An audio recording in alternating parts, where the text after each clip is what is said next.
Hi, I'm Kevin Fleischman, And I'm Marcy Robledo. I'm Bo Alkizola. and we are three programmers with the Over the Rhine International Film Festival in Cincinnati, Ohio.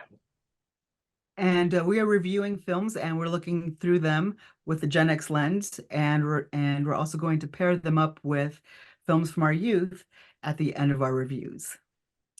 So, Bo, would you like to get us started with Anatomy of a Fall? Yes, I actually love to refer to this as its French title, Anatomy d'une chute. Ooh la la. Fancy.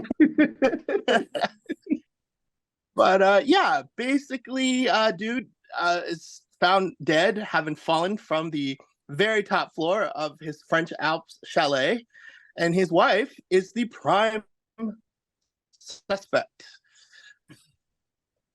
So, first off, I want to say Kevin and I were very fortunate enough to see this in Toronto back in September. So, and it was really, really fun because it was our first movie of the festival and Kevin's like first Yes. TIFF film Yep. ever. Inaugural So, film at my yeah, inaugural TIFF. Never forget it. Wow. absolutely, absolutely. Uh, which makes it that much more memorable. Uh, I don't know. This is a very superb crime drama thriller. It's tense, and one of the things that I so love about it is that it seems irrelevant, whether or not Sandra, the writer, the wife, it seems irrelevant whether she did it or not, and because the trial makes her marriage very public, and you discover that they have somewhat of a complicated marriage. So I think that's one of the beauties of the film.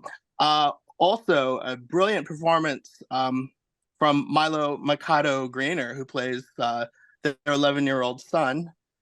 Mhm. Um, he is the character is blind, and his dog, who is named Snoop in the film, his guide dog, also gives a stellar performance. He won the prestigious Palm Dog at Cannes, so that's quite a feat for a performing canine.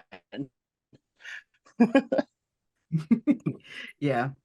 Um, I really enjoyed this film too. And what I found really compelling about it, that it was just beyond the mystery of how the husband died, but to your point, Bo, the marriage. And it just you never know what goes behind closed doors and people's relationships. And I also found it really interesting that the gender roles were reversed. And when they were having the big fight that was recorded, and the husband is saying, I gave up all this, I made all these sacrifices, and I gave up doing this and that, and moved us out here, and I'm trying to put the house together, and blah blah blah. It was very reminiscent to what generally female or the wives often would say to husbands.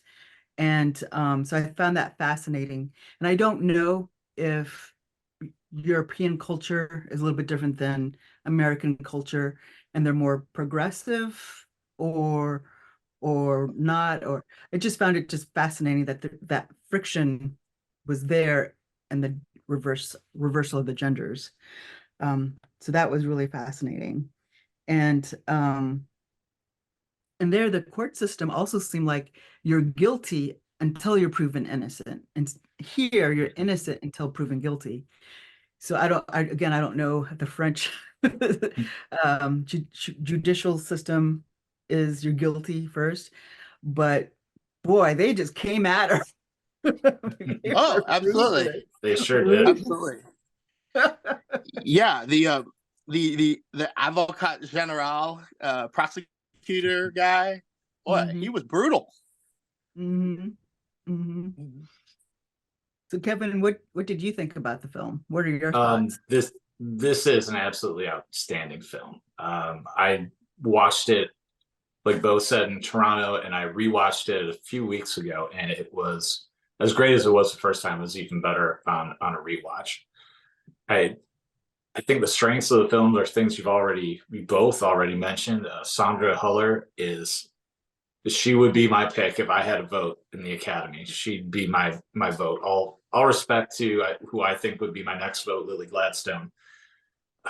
Sandra Huller, her ferocity, just to sustain the level of ferocity in her performance for 2.5 hours. Which, by the way, if you're scared of long movies, this is one of those 2.5 hour movies that feels an hour and a half long. It flies by. But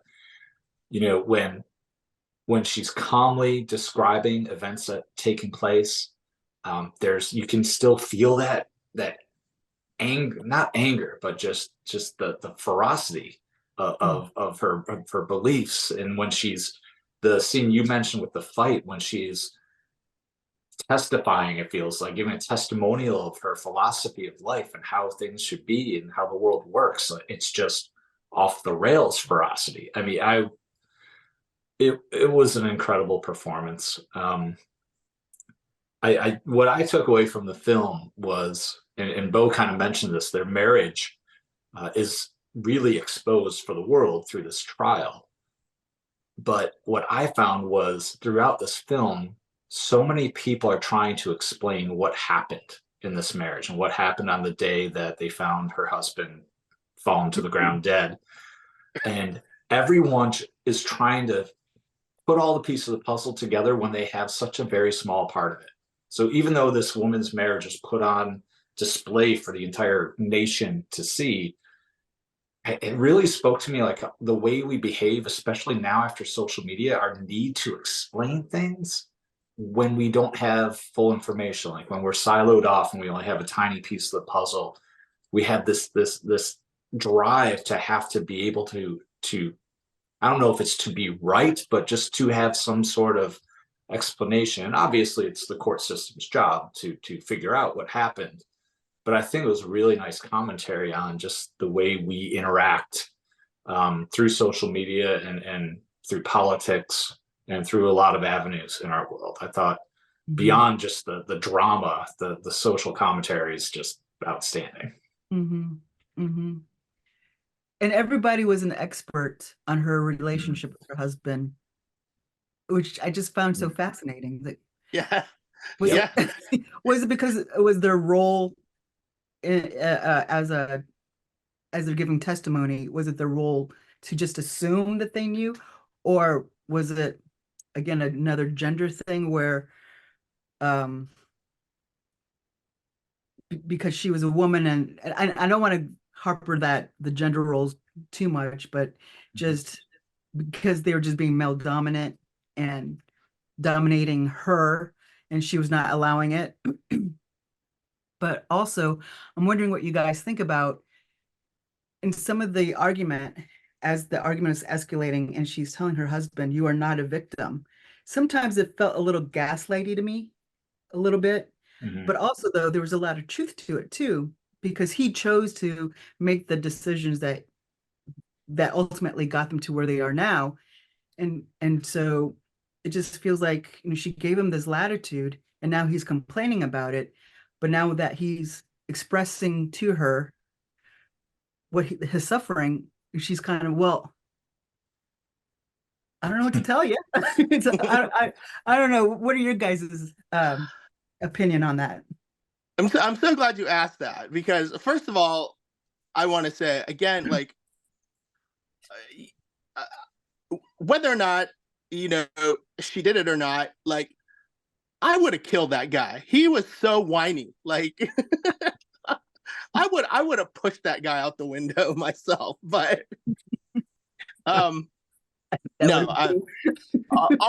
all kidding aside, to answer Marcy's question, it's really interesting, and the best way I know how to answer it is sort of mine and Kevin's reaction to the fight in regards to our own marriages, because I know there was a line when she said to him, she said, I don't believe in reciprocity in a marriage. And then Kevin said to me sometime after the film, he goes, there is absolute reciprocity in the marriage. Of course, Yep. he starts talking about like Lisa and everything and the kids.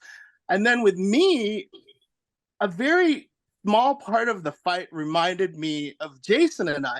Not that we're volatile, not that we're anywhere close to being that couple, but we have said similar things to each other. Like I have said to him, like, I wish something would inspire you. I wish something would move you. That would make me so happy. So I also, going back to what you said in the beginning, Marcy, I think I never went there. It never occurred to me that when you mentioned like the whole gender reversal thing, that never occurred to me until you mentioned it, which I find really interesting. Mm-hmm. Mm-hmm. Kevin, what are your, oh, go ahead, Bo. Yes, I would like the floor for a moment to respond to Bo's comment about the husband being, what was the word, wussy or wimp? It was whiny. That guy was a whiny bitch. Whiny. There you go. It's funny. Like it's true. We did have that conversation after seeing the movie, and I think that after watching the movie, the two characters are very, very different people and have extremely different views on how to run a marriage or a family. And I think what I find is you kind of have to have the same outlook, right? Like I did tell Bo, like Lisa and I both operate more from the husband's perspective of, what can I do for you? We fill each other's cup. Like, what can I do for you? But like, it was, yeah, I mean, I think I didn't totally side with the husband. And what makes the scene that we're all talking about so outstanding is that even though I don't agree with Sandra Hüller's character's viewpoint in that argument, a lot of her points make real sense to me. They're completely valid. So I don't know, like I can't, maybe you need to have, two people on either side. I don't know if that works. I think you do need some yin yang involved, but that's a lot of yin and not a lot of yang. Well, I also found it interesting, excuse me, that she was the one who was having the affairs.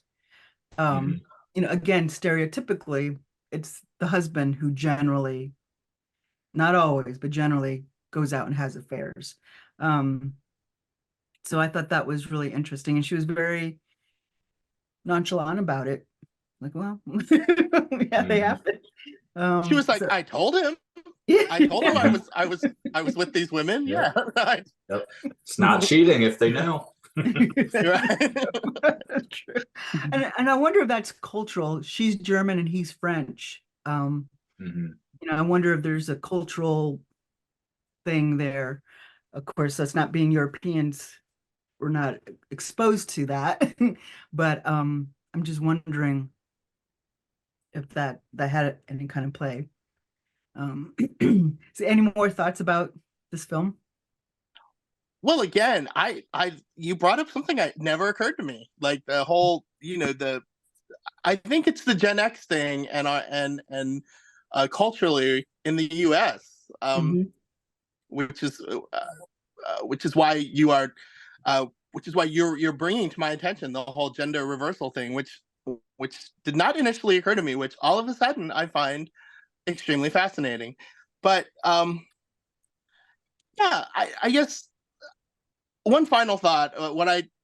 It's not. I don't know how significant it is. I love that it's being nominated for like foreign film. Like it's like for the Spirit Awards, it's nominated for foreign film. It was nominated for foreign film at the Globes, and it won. But it's funny. The film is largely in French, but it's also like largely in English. So, which I think is really interesting. It's considered a foreign language film, but much of it is English. And English is the neutral language. Right. Right. Oh yeah, I guess that would be. Right. Well, yeah, she was like, I'm not French. You're not German. We speak English. This is the bridge that we're crossing here. Hmm. Hmm. Yeah. Right. So what stars would you give it, Bo? Oh, Or this is a five. X's? This is a five stars completely, Hmm. And without a Kevin? doubt. I think, my initial thought was 4.5. But then I kept thinking, like, Kevin, what are you taking half a star away for? And I can't find anything to take half a star away from. So I'm going 5 as well. I'm going 4.5. Okay. Just because I don't know, fives just has to be, and this is nearly perfect, Mhm. but it's not quite a 5, so I'm giving it a 4.5 X's. So, but yeah, I think we're all in agreement. This is a really great and powerful film. Mhm. And So, ironically, just to come off or go off of Bo's idea that he was saying, this will not be up for an Academy Award in Best International Feature. France did not select this film for the hmm, Academy Awards. I believe there's a film called The Taste of Things that they nominated. Um, hmm, but yes, ineligible for Best International Feature at the Oscars, even though I can almost guarantee you're going to see it nominated in other categories. hmm. Well, it was a beautiful film. I mean, Mm, it was just absolutely gorgeous. And the acting just along everybody held their own, especially the kid. Was it Milo? mhm. Milo, the dog. He also he also held his Yeah, own. yeah. Everybody top of their game. Um, so Bo, what would you pair this film with if you were to program the block? I'm kind of hoping I can go last Okay, at this with Oh, this question. okay, Kevin, what do you think? What are your two, or what are your films well, that let's see. I went back and forth about you? which Gen X film to pair this with. And I thought I had selected my final choice out of the two, but Bo's making me a little nervous. I'm gonna go with what I thought. I'm gonna go with I think the classic "Did She or Didn't She" movie from Gen X times, and that would be Basic Instinct. Ah, okay. A very different film, and you can hear it in the titles, right? Like Basic Instinct. It's all about sexual tension, the primal drive. Where this one, the French gives it a little level of sophistication on this side of the pond, but even anatomy is a science word. Anatomy of a fall. This is a very, I wouldn't say, well, to a degree, clinical, but also with a lot of passion, but put through the justice system as it should work, I assume, in France, because they certainly took a lot of liberties with how the justice system should go in Basic Instinct. But yeah, I would think it would be an interesting juxtaposition with that common "did she or didn't she" theme. Mhm, mhm, okay. Well, I'm pairing it with Kramer versus Kramer. Again, Ooh. going with marriages Wow. just don't know. And then they also have a son. And Yeah. not that this couple really, I mean, they fought a little bit about the son, but he wasn't a pawn necessarily, Mm, like Kramer mm. versus Kramer. Nice But call. I'm going to throw in a bonus, and this is Ooh. not a Gen X film, but I saw it when I was a Gen Xer. I mean, when I was younger. Who's Afraid of Virginia Woolf? Mm. Again, it's that the clashing of the the marriages, the spouses. That is Uh, my all-time favorite movie. really? Oh wow, Yes. nice. So, Bo, your turn. All I'm dying. right. I can't wait to hear this. No, this is really weird. I'm picking Reversal of Fortune. I'm going Mm. early 90s like you, Kevin. Uh Also, like, and it's the role reversal. It's the typical, what Marcy was saying, the typical, like, did he do it? Did Cosmo Mm. Bulow kill Sonny? did Jeremy Irons kill Glenn Close? Whatever. I just think it's an interesting pick because like comparing Klaus von Bülow to like Sandor Voltaire is like really, they're just completely different, but both accused of the same thing. And I just think it's interesting to compare the two. Yeah, I think all three of the blocks are really good. Really Yeah. good. Very cool. Yeah.